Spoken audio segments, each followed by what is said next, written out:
नमस्कार। अभी हम मौजूद हैं सुपौल ज़िले के लखीचंद साहू उच्च विद्यालय के मैदान पर और इस ग्राउंड पे प्रशांत किशोर जी आ रहे हैं। हमारे साथ हैं निर्मली विधानसभा के संभावित उम्मीदवार महेंद्र जी। हम इनसे जानना चाहेंगे क्या कुछ है इस कार्यक्रम को लेकर और प्रशांत जी के कार्यक्रम में क्या तैयारियां हैं। सर, प्रशांत किशोर जी आ रहे, क्या तैयारियां हैं?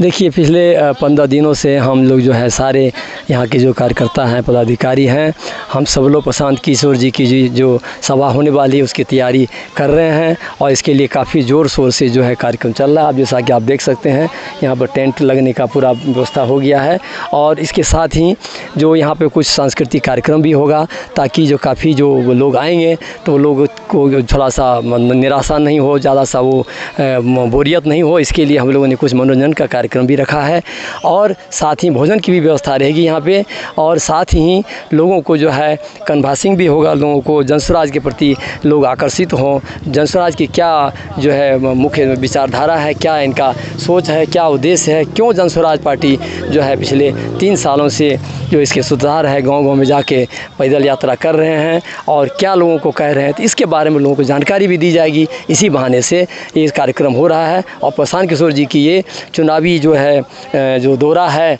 पूरे बिहार में, उसमें सुपौल ज़िला में ये जो है इनका दूसरा कार्यक्रम है। इसके पहले ऑलरेडी छतरपुर में हो चुका है और निर्मली विधानसभा में अब ये प्रस्तावित है। सर, आप पूर्व में एक सरकारी अफसर रह चुके हैं, क्या कुछ सच्चाई है?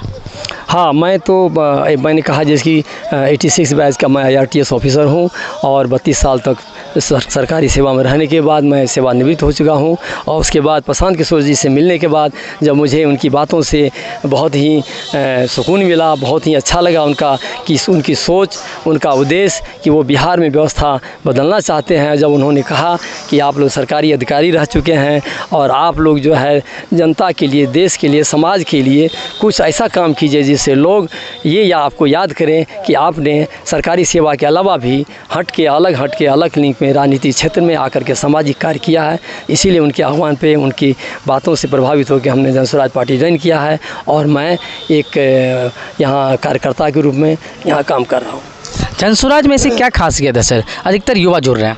देखिए, जनस्वराज पार्टी एक ऐसी पार्टी है जिसमें अधिकांशतः युवा वर्ग के लोग जुड़ रहे हैं, यह बात सत्य है। लेकिन आज पिछले 3 सालों में मैं जो परिवर्तन देखा हूँ उसमें यह है कि गांव की महिलाएं विशेष रूप से इससे जुड़ने लगी है और जो उसमें जो हमारी जो 5 जो हमारा उद्देश्य है जनस्वराज पार्टी का, जिसमें एक तो है कि महिलाओं को 4% ब्याज, सालाना ब्याज पर उनको ऋण दिया जाएगा। इससे महिलाएं लोग काफ़ी प्रभावित हो रही है। साथ ही अन्य जो 4 मांगे हैं, 4 उद्देश्य है जनस्वराज पार्टी का, उससे युवा और किसान और गरीब मजदूर सब लोग इससे प्रभावित है। सब लोग इसके प्रति आकर्षित हो रहे हैं क्योंकि सबके लिए इस पार्टी में कुछ न कुछ दिया हुआ है। निर्मली विधानसभा से आपको अगर उम्मीदवार चुना जाता है तो पहली प्राथमिकता क्या होगी?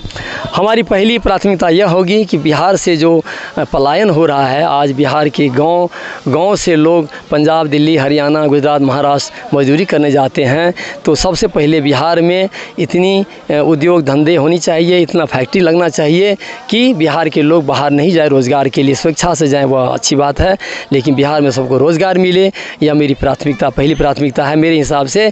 और पार्टी जो तय करेगी, पार्टी जिस तरह से अपना कार्यक्रम चलाना चाहेगी, जिसको प्राथमिकता दे, वो पार्टी का ये फैसला होगा। मेरे विचार से बिहार में सबसे पहले लोगों को रोज़गार मिलनी चाहिए। रोज़गार मिलेगा तो लोगों की आर्थिक शक्ति बढ़ेगी, आर्थिक क्षमता बढ़ेगी, अपने आप वो अपने बच्चों को अच्छी शिक्षा देंगे, अच्छा घर में रहेंगे, अच्छी ढंग से खेती करेंगे, अच्छी पढ़ाई करेंगे। सब बातों की एक ही बात जड़ है कि लोगों को आर्थिक रूप से स्वावलंबी होना चाहिए।